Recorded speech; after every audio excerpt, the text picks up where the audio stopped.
start talking traffic. Anyone who's lived in Nashville for a while knows traffic is worse than ever. Most people agree we need some sort of mass transit, but settling on a plan and actually rolling it out, that's going to take years. What is your plan for not only creating but communicating a traffic and transit plan that people can get behind? Freddie.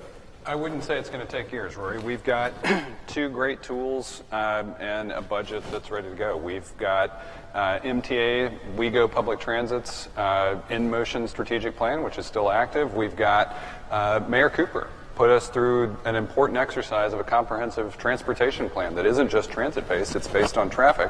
We're pairing that with a tool that's already underway. In fact, we will have, within a year or so, a new opportunity in downtown Nashville that's going to be a pilot of a public safety and traffic management center, and that hits at all of these things. We are the last major American city without a transit system.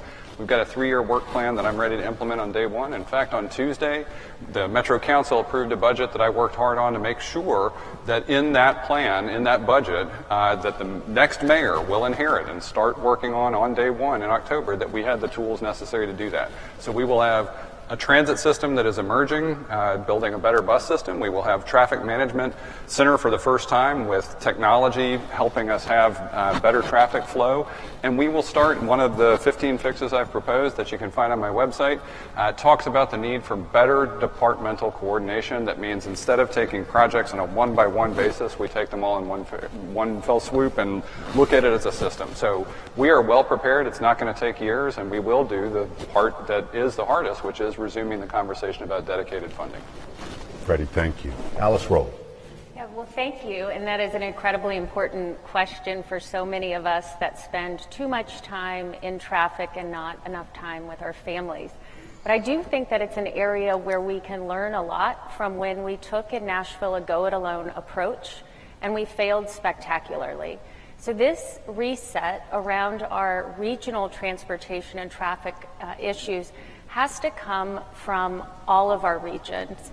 We have currently a terrific plan that has been endorsed by about 20 regional and municipal mayors in our area.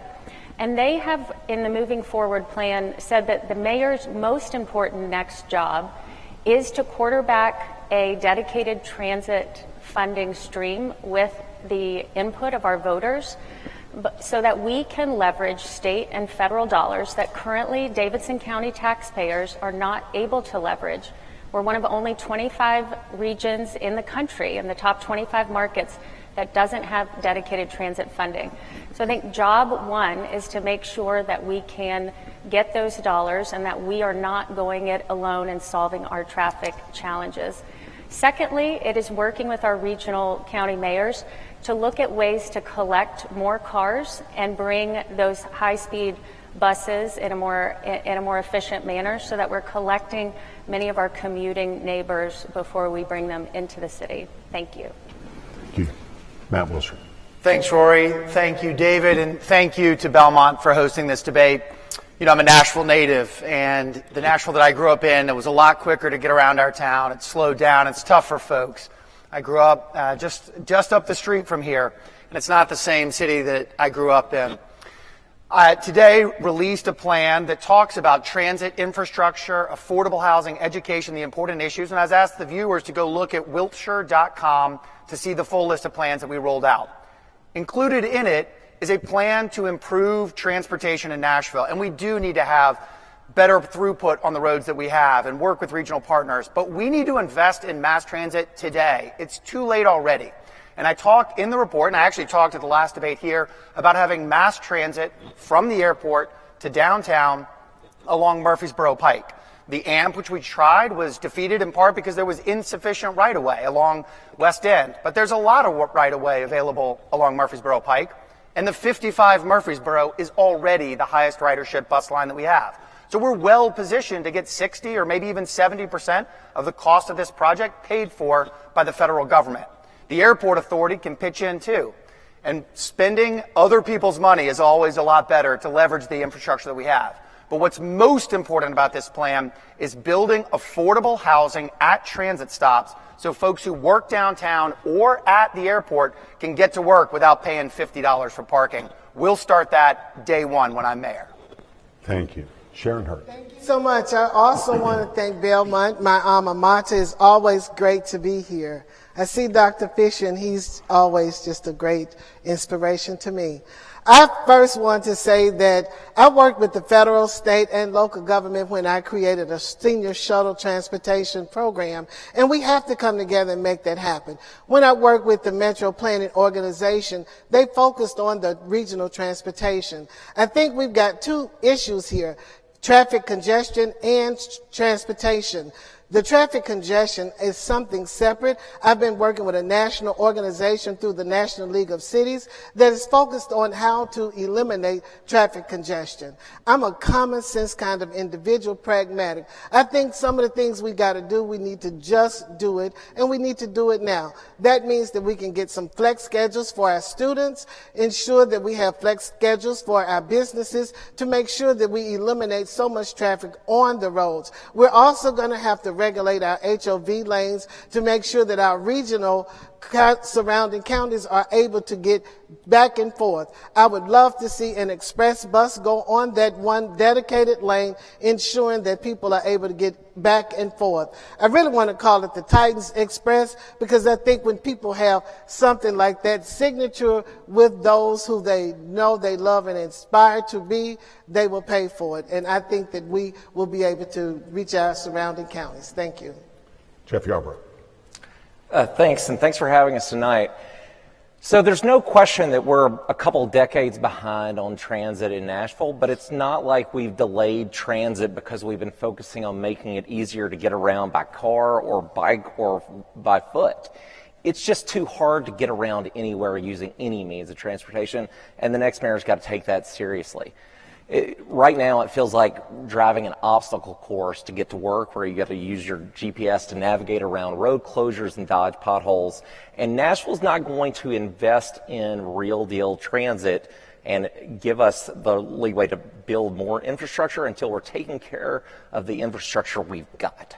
I do think that fundamentally, when it comes to transit, we've got to stop choosing a new transit plan every time we elect a new mayor. Transit is a decision that is made over the course of decades, not 4-year terms.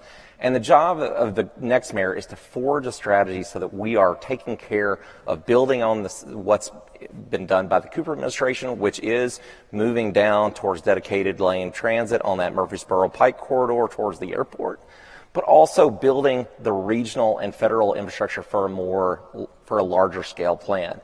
I have worked with the last two governors in order to negotiate and build greater investments in infrastructure, and we're going to have a team-based approach if we're going to get real transit done in this city. Thank you. Heidi Campbell. Yeah, so I mean, we can't have a transit plan every time we elect a new mayor, but so far we don't have any transit plan, so we have to have some transit plan. And that's going to require a bold vision. A world-class city of this caliber needs a much better transit plan than we have. And WeGo is doing a good job, but we have to have a bigger plan. And so I think we should look at a TDOT study to move Radnor Yards, which is this big train switching yard next to 100 Oaks, out to Wilson County, or there are a couple of other options, because what that does is that creates a freight workaround so that trains do not have to come through our city, and it frees up our internal rail lines so that we can use them maybe for rail, but if people don't want to do rail, we could possibly look at using them for bus routes or multimodal connectivity.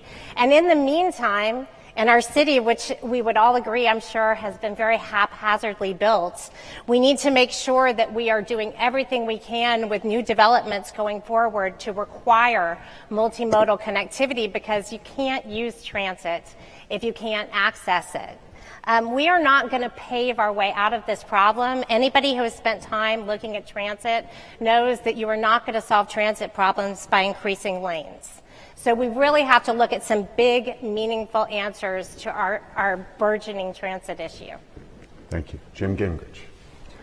So congestion, transit, infrastructure is just one example of things that we have been talking about as a city for years and yet have done very little. I mean, I'm sure tonight we're going to talk about things like affordable housing, education, safety, again, issues that we have talked about, and the only thing that's different now is that these issues are more severe. Transit is an example of something that we have studied multiple times. There are studies sitting on a shelf in a 3-ring binder. We just need to start to get things done. Let me give you 3 things we should be doing. 1, we have way too many pedestrian deaths in this city. We had 49 deaths last year. We need to do common sense things in terms of sidewalks, speed calming, and just getting our dangerous intersections fixed. Second, we do need to do the basics. That is everything from keeping the roads in good condition to increasing the frequencies of buses on higher volume routes. The idea of Murfreesboro Pike is something that many have talked about. It makes sense. It's not a big capital spend, and particularly if you can get outside funding. And then last, let's face up to the fact that 90% of our population growth over the last 5 years has been in the counties that surround Davidson County, and those folks are commuting into the city. And so the only way that we are ultimately going to deal with congestion is if we have a regional solution, and that means working with the surrounding counties. Thank you. Vivian Thank you Wilhoit. for the opportunity to be here this evening. I am Vivian Wilhoit, and I look forward to serving you as your mayor. I ask you for your vote. David and Worry, thank you for allowing me to be here, and also congratulations to Belmont for having this amazing forum. When I think about transit plan, I must say first that it has to benefit everyone in Davidson County. It cannot just benefit the few. The last transit plan as a council, with the area of the Metro Council where I served as a 2-term council member, that transit plan did not and was not going to serve the people of Southeast Davidson. So one of the first things that we need to do is to sit down with the surrounding counties, work with the state, and work with the federal government in order to bring about a comprehensive plan that is going to be regional and not be on the backs of taxpayers. That is so very important. And then we can also look at low-hanging fruit that we can also incorporate now. We can do lighting, signaling of lighting to make sure that traffic flows. And then we can also look at the fact that 840, which is an option of working with the state to expand it so that the big trucks would not have to come through downtown, and it can bypass downtown and go on its way and not create the more traffic jam that we have now. Again, the priority is that it not be on the backs of taxpayers. We need to start now, working year after year, but we cannot put it on the backs of taxpayers. Thank you. Our next topic is public safety.